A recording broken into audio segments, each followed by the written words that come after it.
Enforcement का काम ही है कि फील्ड में रहें। अब फील्ड में रहेंगे तो देखो जी, टाइम पर खाना खाना ये सारी चीज़ें रहती हैं, भी नहीं हो पाती रेगुलर।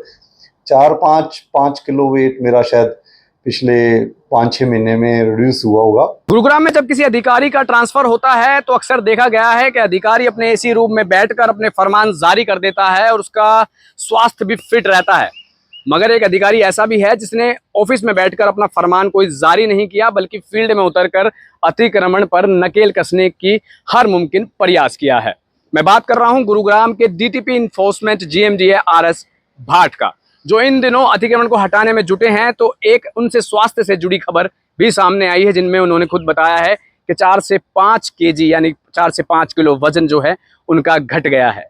देखिए, ये तो अच्छा क्वेश्चन है, लेकिन मैं यही कहूँगा कि एनफोर्समेंट का काम ही है कि फील्ड में रहें। और फील्ड में रहेंगे तो देखो जी, टाइम पर खाना खाना ये सारी चीज़ें रहती हैं, भी नहीं हो पाती रेगुलर।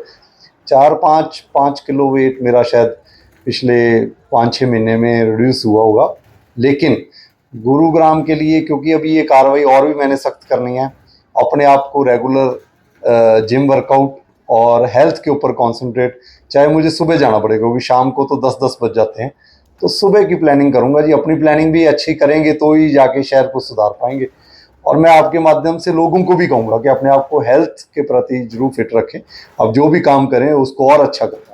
आप भी अपने स्वास्थ्य का ख्याल रखें, क्योंकि शहर को आप जैसे अधिकारी की जरूरत है। ऐसी बातें जो हैं लोग कर रहे हैं। मगर आपको बता दें कि आरएस भाट की जो कार्रवाई है गुरुग्राम के अलग अलग इलाकों में चल रही है, और इस कार्रवाई के चलते स्वास्थ्य पर असर तो अधिकारी के पड़ता ही है, क्योंकि जो अधिकारी फील्ड में उतरता है, जनता के बीच उतरता है, तो ऐसे में इस गर्म मौसम के दौरान तबियत खराब होना, वजन घटना तो लाजमी है। मगर आप इस बात को समझ सकते हैं कि अधिकारी अगर उसका वजन अगर घट रहा है तो कहीं ना कहीं वो आप लोगों के लिए मेहनत कर रहा है। चाहे तो वो अपने ऑफिस में बैठकर भी इस इन्फोर्समेंट को, इस अतिक्रमण को हटवा सकता है, मगर वो खुद फील्ड में उतरता है और परखता है और समझता है स्थिति को कि आखिर समस्या कहाँ आ रही है। अधिकारी का साफ तौर पर कहना है कि वो ना समय पर खाना खा पाता है, ना समय पर सो पाता है, मगर अतिक्रमण मुक्त बनाने के लिए आने वाले 6 महीने भी इसी तरीके से वह काम करता रहेगा। और एक सवाल लगातार जो गुरुग्राम के लोग पूछ रहे थे कि जिन रेहड़ियों को हटाया गया है उन रेहड़ियों का आखिर क्या होगा, तो इस बात को लेकर भी डीटीपी इन्फोर्समेंट आरएस भाट ने ये क्लियर कर दिया है कि जिन लोगों की रेहड़ियां हटाई गई हैं और वो किसी माफिया के तहत अगर नहीं चल रही थी, तो उन रेहड़ियों के लिए भी प्लानिंग नगर निगम के साथ मिलकर की जा रही है। वेंडर जोन जो हैं वो तैयार किए जा रहे हैं, चिन्हित किए जा रहे हैं, जहां पर इन सभी रेहड़ी वालों को रेहड़ियां दी जा सकेंगी। जिन लोगों की रेहड़ियां टूटी हैं वो निगाहे रखे हुए हैं कि जिस अधिकारी ने वादा किया है कि रेहड़ियां तोड़कर अतिक्रमण हटा दूंगा, तो क्या वो अधिकारी कोई रास्ता ऐसा ऐसे विभाग का दिखा सकता है कि जहां जाकर लोग अपने लाइसेंस के लिए अप्लाई कर सके? क्या कोई आप सजेस्ट कर सकते हैं लोगों को?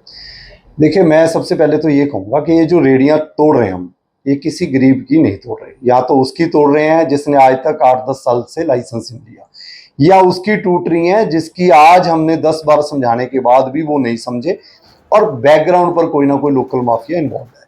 या उनकी टूट रही हैं जो लोग एक गरीब बंदे का शोषण करके उससे 2,000 रुपये एक रेडी का लेकर लाखों रुपया अपनी जेब में डाल रहे हैं और उनके ऊपर जो है उनको सामान दिलाना, रेडी दिलाना, सारा काम वो संभाल रहे हैं।